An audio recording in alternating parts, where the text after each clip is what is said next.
बहुत समय पहले की बात है। एक बूढ़ा व्यक्ति अपनी दूसरी पत्नी के साथ रहता था। दोनों की एक एक लड़की थी जो उनके अगली शादी से हुई थी। बूढ़े व्यक्ति की पत्नी अपनी बेटी को कुछ भी काम नहीं करने देती थी और उसे दिन भर आराम करने देती थी। इस वजह से वो बहुत ही आलसी बन चुकी थी। उसकी बेटी हमेशा खुद की प्रशंसा करती, लेकिन वो अपनी सौतेली बेटी को बहुत ही परेशान करती थी। वो उसे दिन भर घर का काम करवाती, कभी कभी उसे एक काम को बार बार करने के लिए कहती थी। उसकी सौतेली बेटी बहुत ही अच्छी थी, जो बिना शिकायत करे सारे काम करती थी। एक दिन वो अपने पिताजी से बात करने पहुंची और उसने बोला, पिताजी, मुझे लगता है कि अब मुझे बाहर जाकर कुछ पैसे कमाने चाहिए। हम घर को अच्छे से चला सकेंगे और इसलिए मैं बाहर कमाने जाना चाहती हूँ। इससे आपका इलाज भी अच्छी तरह से हो जाएगा और हमारे घर की हालत भी अच्छी हो जाएगी। हाँ मेरी बच्ची, तुम ठीक कह रही हो। वैसे भी तुम दिन भर काम करती रहती हो। इससे अच्छा अगर तुम किसी और के लिए काम करोगी तो तुम्हारे पास कुछ पैसे आ जाएंगे, पिताजी ने अपनी बेटी से कहा। जब वो दोनों आपस में बात कर रहे थे तब उसकी माँ, सौतेली माँ ने वहाँ खड़े होकर उनकी बातें सुन ली। वो सुनकर मन ही मन सोचने लगी कि घर में उसकी सौतेली बेटी पैसे लेकर आएगी तो उसे वो लेकर अपनी ख्वाहिशों को पूरा करेगी। अगले दिन वो घर से रवाना होने वाली थी और किसी ऐसे व्यक्ति की तलाश करने वाली थी जिसके घर वो काम कर सके। जब वो घर से निकल रही थी तब उसके पिताजी ने उसे कहा, बेटी, तुम जहाँ भी जा रही हो अच्छे से जाना, किसी भी जरूरतमंद की मदद करना और बेसहारा की सहायता जरूर करना। हमेशा दूसरों के प्रति ईमानदार रहना। पिताजी की ये बात सुनकर वो लड़की काम की तलाश में बाहर निकल गई। वो कई दिनों तक चलती रही, लेकिन उसे कोई भी नहीं मिला जिसके वहाँ वो काम कर सके। लेकिन कुछ दिनों के बाद नाशपाती का पेड़ दिखाई दिया जो पूरी तरह से सूख चुका था। नाशपाती के पेड़ ने उस लड़की से विनती की, हे लड़की, क्या तुम मेरे लिए एक काम करोगी? बदले में मैं तुम्हारे लिए कोई नेक काम करूंगा। क्या करना है मुझे बताइए, उस लड़की ने पूछा। उस पेड़ ने लड़की से कहा, क्या तुम मेरी सूखी टहनियों को तोड़ सकती हो? अगर तुम ऐसा करोगी तो मुझे उनसे छुटकारा मिल जाएगा और मुझ पर नए पत्ते आ जाएंगे। जी हाँ, मैं ये कर सकती हूँ, ऐसा कहकर उस लड़की ने पेड़ की सारी सूखी टहनियों को तोड़कर नीचे गिरा दिया। ऐसा हो जाने के बाद उस पेड़ ने उससे कहा, तुम तो बहुत थक चुकी होगी, तुम्हारा बहुत बहुत शुक्रिया। लड़की ने कहा, कोई बात नहीं, आपको मदद की जरूरत थी और मुझे मदद करना चाहिए था। फिर वो आगे बढ़ गई। कुछ देर आगे चलने के बाद उसने एक अंगूर की लता देखी। उस लता की जड़ों में कुछ परेशानी थी। अंगूर की लता ने उस लड़की से कहा, हे लड़की, क्या तुम मेरे लिए एक काम करोगी? बदले में मैं तुम्हारे लिए एक नेक काम करूंगा।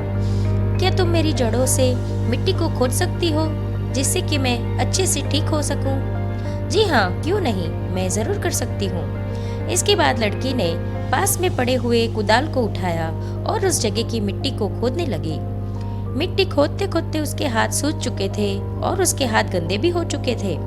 काम पूरा हो जाने के बाद अंगूर की लता ने उससे कहा, आपका बहुत बहुत शुक्रिया, लेकिन आपके हाथ सूज चुके हैं और गंदे हो चुके हैं। कोई बात नहीं, ये ठीक हो जाएगा। आपको मदद की जरूरत थी और मुझे मदद करनी चाहिए थी। ये कहकर वो आगे बढ़ गई। चलते चलते उसे एक तंदूर दिखाई दिया जिसकी हालत बहुत ही ज्यादा खराब थी। उसे देखकर समझ में आ सकता था कि कई दिनों तक उस पर कोई भी काम नहीं हुआ है। जैसे ही तंदूर ने लड़की को देखा, वो उससे बोला, हे लड़की, क्या तुम मुझे ठीक कर सकती हो? बदले में मैं तुम्हारे लिए एक नेक काम करूंगा। हाँ, मैं तुम्हें अच्छे से ठीक कर सकती हूँ। ऐसा कहकर लड़की ने पास में पड़े मिट्टी को अपने पैरों से अच्छे से मिलाया। फिर उस मिट्टी से लड़की ने तंदूर को ठीक किया। तंदूर ने ठीक हो जाने के बाद उस लड़की से कहा, तुम्हारा बहुत बहुत शुक्रिया, लेकिन तुम्हारे हाथ और पैर बहुत ही ज्यादा गंदे हो चुके हैं। तुम इसकी चिंता मत करो, ये धुल जाएंगे। आपको मदद की जरूरत थी और मुझे मदद करनी चाहिए थी। ये कहकर वो फिर आगे बढ़ गई। आगे चलते चलते उसे एक कुआं मिला। उस कुएं ने उससे कहा, क्या तुम मेरे अंदर का बासी पानी निकाल कर मुझे अच्छे से साफ कर सकती हो? बदले में मैं तुम्हारे लिए एक नेक काम करूंगा। कोई भी मेरे पास आकर मेरा पानी नहीं पीता, क्योंकि मेरा पानी बासी हो चुका है। हाँ, मैं ये कर सकती हूँ। ये कहकर उस लड़की ने कुएं का सारा बासी पानी निकाला और उसे अच्छे से धोकर साफ किया। उसके बाद कुएं ने उसे शुक्रिया कहा। कोई बात नहीं, आपको मदद की जरूरत थी और मुझे मदद करनी चाहिए थी, लड़की ने कुएं से कहा। अब वो खुशी खुशी आगे बढ़ चली। कुछ देर आगे बढ़ने के बाद उसे एक गंदा कुत्ता दिखाई दिया। उस गंदे कुत्ते ने लड़की को देखकर कहा, हे लड़की, क्या तुम मुझे नहाकर अच्छे से साफ कर सकती हो? मुझ पर बहुत ही ज्यादा धूल और मिट्टी लगी हुई है। बदले में मैं तुम्हारे लिए एक नेक काम करूंगा। हाँ, मैं ये कर सकती हूँ। ये कहकर लड़की उस कुत्ते को नदी के पास ले गई। उसे अच्छे से नहलाया। नहलाने के बाद कुत्ता बहुत ही अच्छा दिखाई दे रहा था। लड़की ने खुद भी अच्छे से नहाया और खुद को साफ किया। ये हो जाने के बाद कुत्ते ने उससे कहा, तुम्हारा बहुत बहुत शुक्रिया।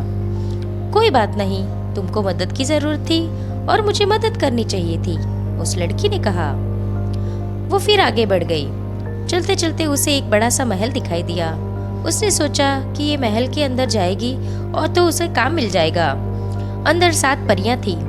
उन 7 ने उससे कहा, तुम्हें घर का अच्छे से सफाई करनी होगी। यहाँ कुल 7 कमरे हैं, जिनमें से तुम्हें सिर्फ 6 कमरे की सफाई करनी है और 7वें कमरे को खोल भी नहीं सकती हो। जी हाँ, मैं वैसा ही करूँगी जैसा आप कह रही हैं, लड़की ने कहा। इसके बाद वह लड़की बहुत ही अच्छे से महल की साफ सफाई करने लगी और बाकी के 6 कमरों को भी अच्छे से साफ कर दिया। उसने कभी भी 7वें कमरे की ओर देखा तक नहीं। काम करते करते 2 महीने बीत गए। 2 महीने के बाद उस लड़की को ढेर सारे पैसे मिले। परियों ने उससे पूछा, तुमने 7वें कमरे पर जाने की कोशिश क्यों नहीं की?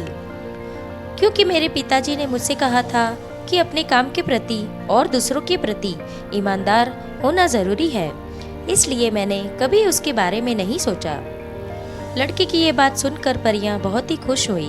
फिर परियां उसे 7वें कमरे में ले गई। जैसे ही उन्होंने 7वां कमरा खोला, वहाँ बहुत सारे सोने और चांदी के सिक्के थे। उन्होंने उस लड़की से कहा, तुम यहाँ लेट जाओ। तुम्हारे शरीर पे जितने सिक्के चिपकेंगे उतने तुम अपने साथ ले जा सकती हो। उस लड़की ने वैसा ही किया। वो उन सिक्कों के ऊपर रोल करने लगी और उसके शरीर में बहुत सारे सिक्के चिपक गए। वो अब उसने अपने कमाए हुए पैसे और उन सारे सिक्कों को लेकर अपने घर की ओर वापस लौट गई। रास्ते में उसे वो कुत्ता मिला जिसके शरीर पर बहुत सारी मोतियां लगी हुई थी। उस कुत्ते ने उससे कहा, ये लड़की, तुमने मेरी मदद की थी और मैं तुम्हें ये सारे मोतियां दे रहा हूँ। वो उन मोतियों को लेकर आगे बढ़ी। आगे बढ़कर उससे वो कुआं मिला। उसने लड़की से कहा, हे लड़की, तुमने मेरी सफाई की थी, मेरे पास आओ, मेरा पानी पियो। उसने उस कुएं का पानी पिया और आगे बढ़ गई। फिर उसे वो तंदूर मिला। तंदूर ने उससे कहा, मेरे पास आओ और यहाँ जो भी रखा हुआ है तुम उसे खा सकती हो। लड़की ने वहाँ से केक उठाया और उसे मजे से खाकर आगे बढ़ गई। आगे उसे वो अंगूर की लता मिली। उसने कहा, हे लड़की, मेरे पास आओ और मेरी वाइन पियो। लड़की ने उसका ढेर सारा वाइन पिया और अपने घर के लिए थोड़ा सा ले लिया। उसके बाद वो आगे बढ़ गई। आगे जाकर उसे वो नाशपाती का पेड़ मिला। पेड़ ने उससे कहा, हे लड़की, मेरे पास आओ और मेरा फल खाओ। उसने वो फल खाया और आगे की ओर चल पड़ी। कुछ दिनों बाद वो अपने घर जा पहुंची। जैसे ही वो घर पहुंची, उसने देखा कि उसके पिताजी पहले से भी और ज्यादा अच्छे थे। उसकी सौतेली माँ उसे देखकर चकित रह गई थी, क्योंकि उसके पास ढेरों पैसे थे।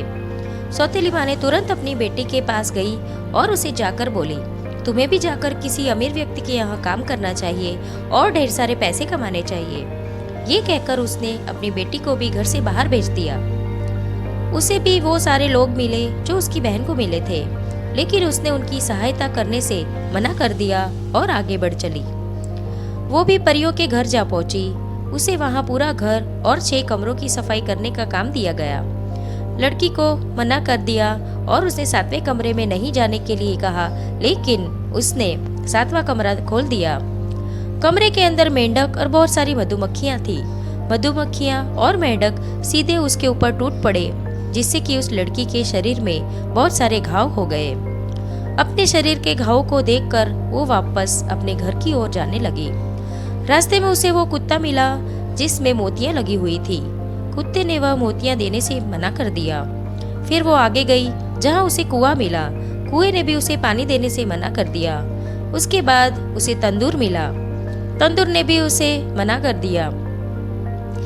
आगे उसे अंगूर की लता मिली। अंगूर की लता ने भी उसे वाइन देने से मना कर दिया। फिर आगे वो नाशपाती के पेड़ के पास गई। नाशपाती ने भी उसे फल देने से मना कर दिया। इस तरह से वो बुरी हालत में अपने घर जा पहुंची। इस कहानी से हमें यह सीख मिलती है कि हमें हमेशा दूसरों के प्रति सहायता और ईमानदारी रखनी चाहिए और किसी भी काम में आलस नहीं करनी चाहिए।